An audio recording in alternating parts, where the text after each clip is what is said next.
50 নামাজ পড়া আপনার উম্মতের জন্য সম্ভব নয়। আপনি আল্লাহর দরবারে যান, যাওয়ার পরে কিছুটা কনসিডার করান। সুবহানাল্লাহ।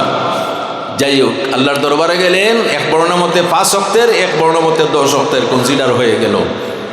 আবার আসলেন, আবার দেখা, আবার যান, আবার দেখা হলো, আবার যান, আবার আসলেন, দেখা হলো, আবার যান। এইভাবে আল্লাহ সুবহানাহু ওয়া তাআলা শুধুমাত্র 5 ওয়াক্তের নামাজ রাখলেন। জুড়ে বলেন সুবহানাল্লাহ। আল্লাহর কথা কিন্তু পরিবর্তন হয় না, চেঞ্জ হয় না। আল্লাহ বলেন, হে আমার হাবিব, যদি কোনো মানুষ 5 ওয়াক্তের নামাজ যদি সে ভালোভাবে আদায় করে, তাহলে আমি আল্লাহ 5-এর টাইমে শূন্য বসাইয়া 50 ওয়াক্ত নামাজের সওয়াব দান করব। মনে করবেন না যে শুধুমাত্র 5 ওয়াক্তের নামাজ পড়লেন 5 ওয়াক্তের, ভাইলেন কয় ওয়াক্তের? 50 ওয়াক্তের। আপনারা চান কিনা সওয়াব? জি। যুবক ভাইরা যারা আছো, মানবিক দুর্বলতার কারণে যদি নামাজ ছেড়ে দাও, তাহলে আজ থেকে প্রতিশ্রুতিবদ্ধ হও আল্লাহর দরবারে যে আল্লাহ জীবনে কোনোদিন আর নামাজ ছাড়ব না।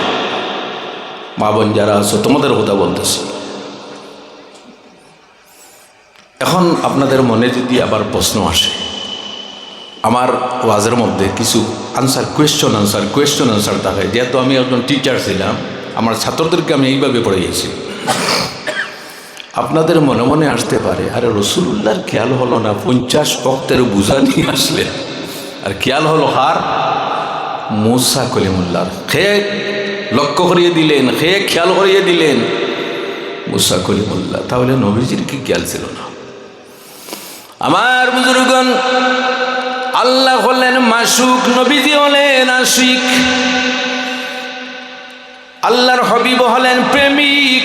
আর আল্লাহ রাব্বুল আলামিন যার সাথে নবীজির প্রেম ছিল, একজন প্রেমিক যদি তার যে আশিক আছে, মাসুককে যদি দুনিয়ার বোঝা পর্যন্ত দিয়ে দে, তাহলে মাসুক কোনো সময় ইনকার করে না। এইভাবে আল্লাহর হাবিব আল্লাহর ইশকের সাগরের মধ্যে ডুবন্ত ছিলেন। আয় আল্লাহ, যা দাও আমি রাজি আছি, যা দাও আমি রাজি আছি। কিন্তু রাসূলুল্লাহর এই কথা মনে ছিল, আমার উম্মত কিন্তু 50 ওয়াক্তের পারবে না। এজন্য আমার ভাইরা, মুসা কলিমুল্লাহ আল্লাহর দরবারে নিবেদন করেছিলেন, রব্বি আরিনি আনজুর ইলাইক। হায় আল্লাহ, আপনি আমাকে দেখাও, আপনার দর্শন করতে চাই, আপনাকে দেখাও। আল্লাহ বলেন, লান তারানি, হে মুসা দর্শন করতে পারবে না, আমাকে দেখতে পারবে না। মুসা কলিমুল্লাহ দেখলেন, আমি তো আল্লাহকে দেখতে পাই না, আল্লাহকে দেখা সম্ভব নয়। কিন্তু যিনি আল্লাহকে দেখিয়া ফয়েজ ও বরকত নিয়ে আসতেছে, আমি যদি তাকে বারবার দেখি, তাহলে আল্লাহ দেখার স্বাদ আমার মিটে যাবে। এই জন্য মুসা কলিমুল্লাহ বলেন, জান আবার আল্লাহর কাছ থেকে রহমত বরকত আনতেছেন, আমিও কিছু লাভ করি। 50 ওয়াক্ত। এখন কয় ওয়াক্ত? 5 ওয়াক্তের নামাজ। এই 5 ওয়াক্তের নামাজ অনেক মানুষ পড়তে চায় না। নামাজের মধ্যে কয়েক প্রকার নামাজে কেউ আছে নামাজ পড়েও না, নামাজের কথা বললে রাগ করে। আর কেউ আছে নামাজ তো পড়ে, কিন্তু বছরে 2 দিন। জি, কোন 2 দিন? 2 ঈদের 2 দিন পড়ার পরে ঈদগাহ থেকে বাইর হইয়া বলে, আয় আল্লাহ, যদি হায়াতে রাখো তাহলে সামনের বছর ঈদগাহে আবার আসো।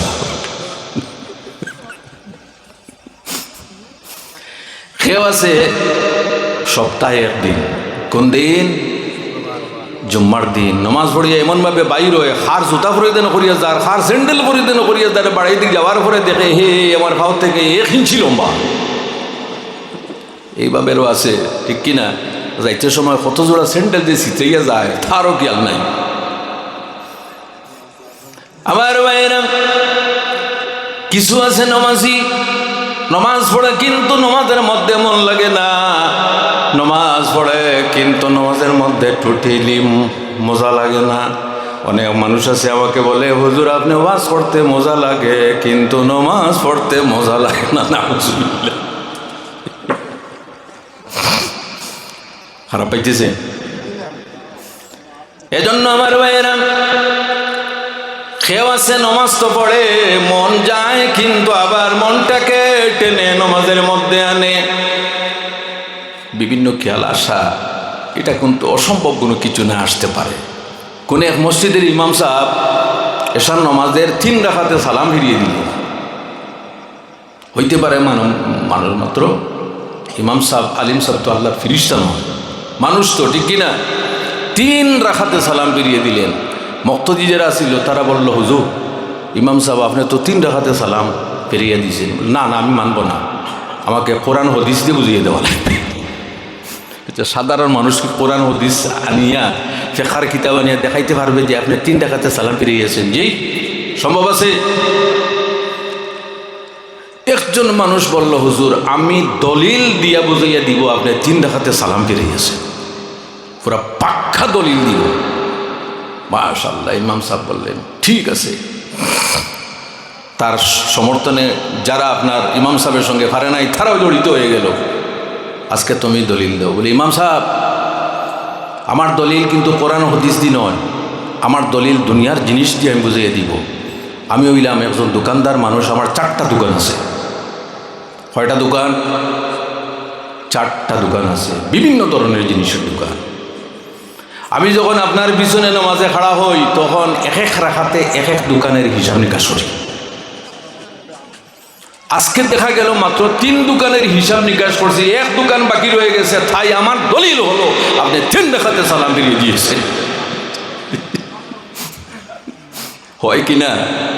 জি, নামাজে দাঁড়ানোর পরে দেখবা কোন জায়গার যে ঘটনা আপনার মনে আসবে। জি, এখন আপনারা যদি প্রশ্ন করেন এইগুলা মন থেকে কিভাবে দূর হরাইব, দরকার আছে কিনা দূর করার? জোরে বলেন, দরকার আছে কিনা? আমার ভাইয়েরা, আল্লাহর হাবিব আলাইহিস সালাম বলেন, উবুদুল্লাহা কাআন্নাকা তারাহ, তোমরা এমন ভাবে নামাজ পড়ো যেমন আল্লাহকে তোমরা দেখতেছ, যেমন আল্লাহকে দেখতেছ। এই চর্মচক্ষু দ্বারা পৃথিবীর মধ্যে আল্লাহকে দেখা সম্ভব নয়। সেখানে আল্লাহ বলতেছেন, উবুদুল্লাহ কাআন্নাকা তারা, তোমরা এমন ভাবে নামাজ পড়ো যেমন তোমরা আল্লাহকে দেখতেছ। যদি তোমরা আল্লাহকে দেখে নাও তাহলে তোমরা কিভাবে সাবধান হবে? মনে করিও আল্লাহকে তোমরা দেখতেছ, এইভাবে মনের মধ্যে কথা তোমরা আনিও, দেখবে তোমাদের নামাজের মধ্যে একাগ্রতা সৃষ্টি হইবে। রাজি আছেন? আপনারা কি রাজি নয় এইভাবে নামাজ পড়তে? যদি বলেন রাজি কি না, আপনারা চেষ্টা করবেন, দেখবেন নামাজের মধ্যে মন লাগবে। এখন যদি আপনি প্রশ্ন করেন যে এটা তো সম্ভব নয়, আরো কোনোটা আছে কিনা?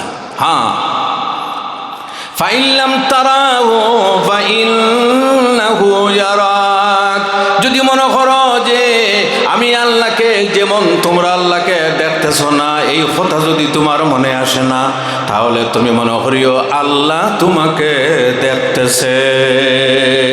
এজন্য আমার ভাইয়েরা, আমরা যেখানে যাই না কেন আল্লাহ আমাদের সঙ্গে আছেন। আছেন কিনা আমার ভাইয়েরা? মসজিদে গেলেও আল্লাহ, বাড়িতে গেলেও আল্লাহ, যে কোনো জায়গায় যাই আল্লাহ। এখন যদি প্রশ্ন করেন আমার ভাইয়েরা, আমরা তো আল্লাহ দেখি নাই, না দেখিয়া আল্লাহ আমরা কিভাবে মানলাম? মারাত্মক একটা প্রশ্ন আমার ভাইয়েরা।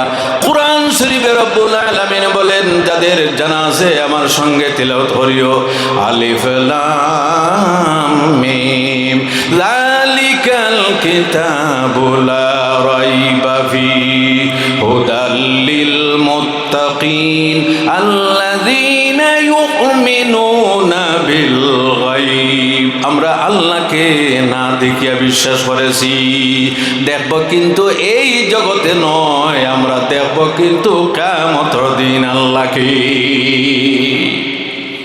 এই জগতে দেখা সম্ভব নয়, তবে আল্লাহর নিশানি আমরা দেখতে পারি। এজন্য নামাজ আমাদের পড়তেই লাগবে, যথাসম্ভব মনটা নামাজের মধ্যে লাগাইয়া আমাদের নামাজ পড়াটা উচিত। আচ্ছা, এখন আরেকটা কথা হইল, নামাজের মধ্যে মন লাগবে না যদি অজু সুন্দরভাবে না হয়। অজু যদি সুন্দর মতে না হয়, পবিত্রতা যদি ভালোভাবে অর্জন করা না হয়, তাহলে নামাজের মধ্যে মন লাগবে না। কথাই আমি আমার টপিকের মধ্যে আবার আসি আমার ভাইয়েরা। আল্লাহর হাবিব আলাইহিস সালাম বলেন, আলমার আতুইজা সাল্লাত খামসাহা, যে মেয়ে লোক 5 ওয়াক্তের নামাজ ভালোভাবে পড়বে এবং সেই মেয়ে লোক কি করবে আমার ভাইয়েরা, 4টা গুণ যে মেয়ে লোকের মধ্যে আছে। 1 নম্বর গুণ হলো আলমার আতুইজা সাল্লাত খামসাহা, যে মেয়ে লোক যে দিনে সে পবিত্র থাকে সেই দিনে সে 5 ওয়াক্তের নামাজ পাঠকারী। আল্লাহ সুবহানাহু ওয়া তাআলা তাদেরকে একটা সময় আছে, পিরিয়ডের সময় তাদের নামাজ আল্লাহ মাফ করে দিয়েছে, কিন্তু পুরুষের মাফ নাই। ও সামাত শাহরাহা, 2 নম্বরের গুণ হলো রমজান মাসে যদি রোজা রাখে। আচ্ছা, রমজান মাসের রোজা শুধু তাদের জন্য, আমাদের জন্য নাই? হ্যাঁ, আমাদের জন্য আছে, কিন্তু এখানে আমি তাদের কথা বলতেছি। রমজান মাসের রোজা রাখে আমার ভাইয়েরা, এই যে রোজা, এই রোজা কিন্তু মানুষের জন্য অত্যন্ত উপকারী। আপনারা দেখবেন কোরআন শরীফে আল্লাহ সুবহানাহু ওয়া তাআলা ইরশাদ করেন, ইয়া আইয়ুহাল্লাযীনা আমানু কুতিবা আলাইকুমুস সিয়ামু কামা কুতিবা আলাল্লাযীনা মিন ক্বাবলিকুম লাআল্লাকুম তাত্তাকুন। হে মুমিনগণ, যে রোজা শুধুমাত্র তোমাদের উপর ফরজ করা হয় নাই, তোমাদের আগের যারা ছিল তাদের উপরও রোজা ফরজ করা হয়েছিল। তবে আল্লাহ সুবহানাহু ওয়া তাআলা আমাদের জন্য রমজান মাসে রোজা দান করেছেন। এই মেয়ে লোক যারা আছে 5 ওয়াক্তের রোজা যদি তারা যদি 1 মাসের রোজা ভালোভাবে যদি আদায় করে, পিরিয়ডের সময় যে রোজা তাদের নষ্ট হইবে, এই রোজা কিন্তু আবার তারা কিন্তু রাখতে লাগবে। এখন যদি আপনি প্রশ্ন করেন, নামাজ কিন্তু তাদের জন্য মাফ, রোজা কিন্তু তাদের জন্য মাফ নয়, কেননা আমার ভাইরা নামাজ হলো প্রতিদিন আর রোজা হলো বছরে 1 মাস। অনেক মানুষ আছে রোজাকে স্বাগত জানায়, আর অনেক মানুষ আছে রমজান মাস আসার পরে তার মুখ কালো হয়ে যায়। আছে কি না? অনেক জায়গায় দেখা গেছে রমজান মাসে মানুষের মিজাজ গরম হয়ে যায়। হায় হায়, রমজান মাসে আমাদের মন মগজ ঠান্ডা হওয়ার কথা না গরম হওয়ার কথা? জি জুড়ে বলেন। কিন্তু রমজান মাসে আমাদের মিজাজ এত বেশি গরম হয়, মানুষের কথাবার্তা সহ্য হয় না। আর মেয়ে লোক যারা আছে তারা এত বেশি সাবধান থাকে, বাবা কি অবস্থা, যদি একটু উল্টাপাল্টা হয় তাহলে কত তালাক দিয়া যে ঘরটাকে বিদায় দিবি। খবরদার, তালাক নামটা আসবে, মুখের মধ্যে আনবেন না। তারা রমজান মাসে রোজা রাখেন। আমার ভাইয়েরা, এই পৃথিবীর মধ্যে যেভাবে পুরুষের দাম আছে, এইভাবে নারী সমাজ যারা আছে তাদেরও কিন্তু দাম ছিল। আল্লাহর হাবিব আলাইহিস সালামের যত বিবিগণ, তাদের কি পরিমাণ দাম ছিল। আজকে আমরা রমজান মাসের মধ্যে বিভিন্ন টেস্টে আমরা খাদ্য গ্রহণ করি। আমরা ইফতারের সময় নানান ধরনের খাদ্য আমাদের সম্মুখে রাখি, তারপরে আমরা ইফতার করি। কিন্তু আমার ভাইয়েরা, এমনও মানুষ ছিল এবং এমনও মানুষ পৃথিবীর মধ্যে আছে যে মানুষের ইফতারের জন্য ঘরের মধ্যে কোনো খানি নাই। এর জন্য রমজান মাসের মধ্যে দানশীলতার গুণটা মানুষের বেড়ে যায়। আপনারা দেখবেন এক ঘরের মানুষ, এক ঘরের মেয়ে লোক অন্য ঘরে তরকারি দেয়, কোনো কিছু আনলে অন্য ঘরে দে। এটা হলো রমজান মাসের কিন্তু একটা গুণ। ওদিকে আমার ভাইরা, রোজা এমন একটি ইবাদত, যে ইবাদত তাহার সঙ্গেও মানুষে কিন্তু কাজ করতে পারে।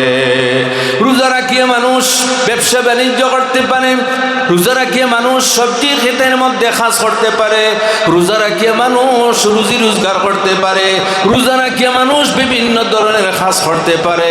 আল্লাহ রাব্বুল আলামিন ফ্যাসিলিটি দিয়েছেন, কিন্তু রোজার হকিকত সম্পর্কে কিন্তু আমরা জানি না। এই রোজার আসল হকিকত হলো আমার ভাইয়েরা, তাকওয়া যেটা আছে, আল্লাহর ডর যেটা আছে, সেই ডরের রিহার্সেল কিন্তু রমজান মাসের মধ্যে দেওয়া হয়। কোন মাসে? রমজান মাসে। কিভাবে? আপনারা দেখবেন ছোট্ট ছোট্ট বাচ্চারাও কিন্তু অনেক সময় মাকে প্রেশার দেয় যে আমিও ফতা খাইতাম, আমাদের দেশে বলে ফতা সেহরি, আমিও সেহরি খাইতাম। এরাও কিন্তু অনেক সময় রোজা রাখে কি না? জি। তখন মায়েরা আছে আশ্রয়ের সময় বলে তোমাদের রোজা পুরা হয়ে গেছে, তোমরা এখন ইফতার করতে পারো। ছোটবেলায় আমরাও এইভাবে করেছি। কিন্তু আমার ভাইয়েরা, আপনারা কি জানেন এই রোজার মধ্যে কিন্তু 5টা বৈশিষ্ট্য আছে। সামনে কিন্তু রমজান মাস আসতেছে। যারা ভাগ্যবান, যারা রোজার উপকারিতা করে, তারা কিন্তু রমজান মাসকে স্বাগত জানায়।